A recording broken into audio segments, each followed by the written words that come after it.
Assalamualaikum warahmatullahi wabarakatuh. Video ini akan memperkenalkan pengukuran model ipsatif.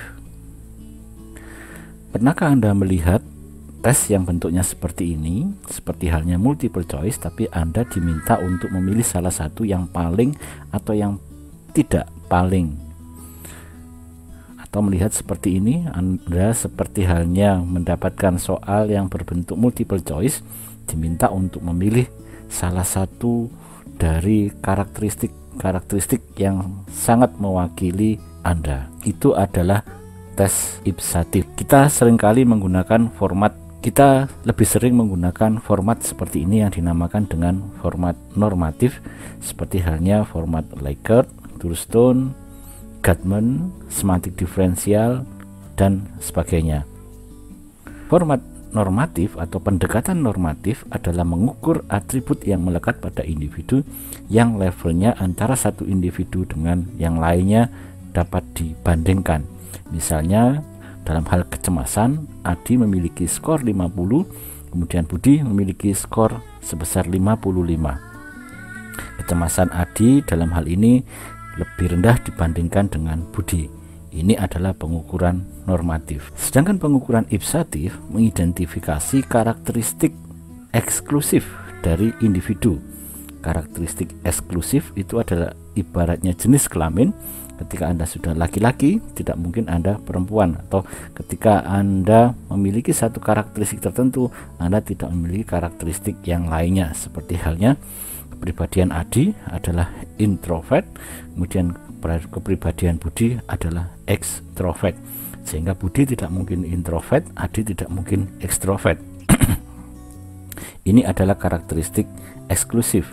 Hasil pengukuran yang dilakukan oleh pengukuran ipsatif menghasilkan karakteristik yang bersifat eksklusif. Seperti halnya ini, apakah Anda itu kepribadian yang seperti halnya warna biru, warna emas, warna orange, atau warna hijau? Tidak mungkin biru bercampur dengan orange dan sebagainya. Ada banyak perbedaan antara pengukuran ipsatif dan pengukuran normatif. Pengukuran normatif berbasis pada dimensional, sehingga bergerak mulai dari yang rendah sampai yang tinggi. Sedangkan ipsatif adalah pengukuran yang bersifat tipologi, sehingga menghasilkan apakah Anda memiliki tipe yang A, apakah tipe yang B, apakah tipe yang seperti ini bulat, ataukah tipe yang kotak. Karakteristik yang kedua adalah skor total yang dihasilkan oleh pengukuran normatif antar individu bervariasi. Misalnya Adi 30, Budi 35. Ada variasinya. Namun dalam pengukuran ipsatif semua skor total untuk semua individu adalah sama. Misalnya Adi 20, Budi adalah 20.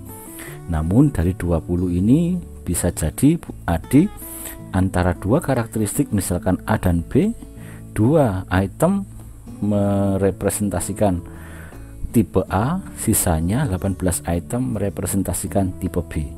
Tapi Budi misalkan 15 item tipe A, mungkin 5 item tipe B, sehingga skornya sama akan tapi komposisinya berbeda. Selanjutnya, pengukuran normatif antara satu individu dengan individu lain bisa dibandingkan. Seperti halnya contoh di depan tadi, kecemasan antara A dan B berbeda dan bisa dibandingkan. Tapi pada pengukuran ipsatif, skor antar individu tidak bisa dibandingkan. Karena antara A dan B bukan sesuatu yang untuk dibandingkan, karena itu adalah data nominal.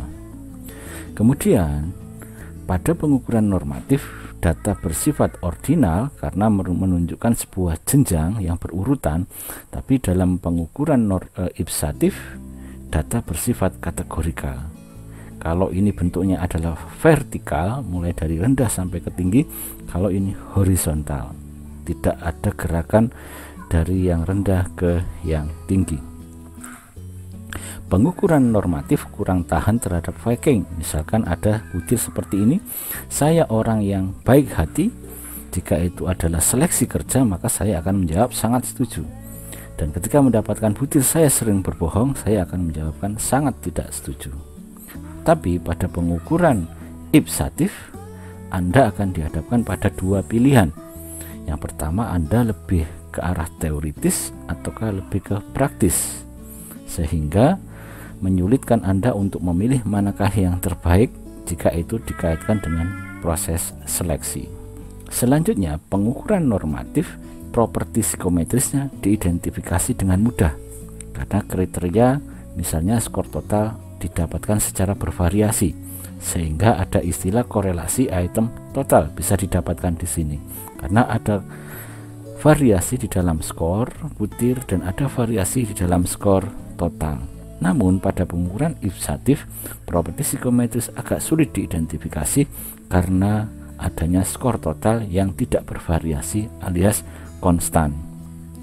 Ada banyak jurnal yang dalam kurun waktu 5 tahun terakhir ini sudah mulai mengembangkan, peneliti-peneliti sudah mulai mengembangkan evaluasi terhadap properti psikometris dari pengukuran ipsatif, sehingga ini merupakan tantangan bagi kita untuk mengembangkan pengukuran ipsatif. Selain itu, pengukuran normatif mudah dalam pengembangan butir, soal dan pengadministrasiannya, namun mudah juga dalam pengujian psikometrik. Sedangkan pengukuran ipsatif mudah juga dalam pengembangan butirnya dan pengadministrasinya, namun agak sulit dalam pengujian psikometrik. Ini saya ganti agak sulit.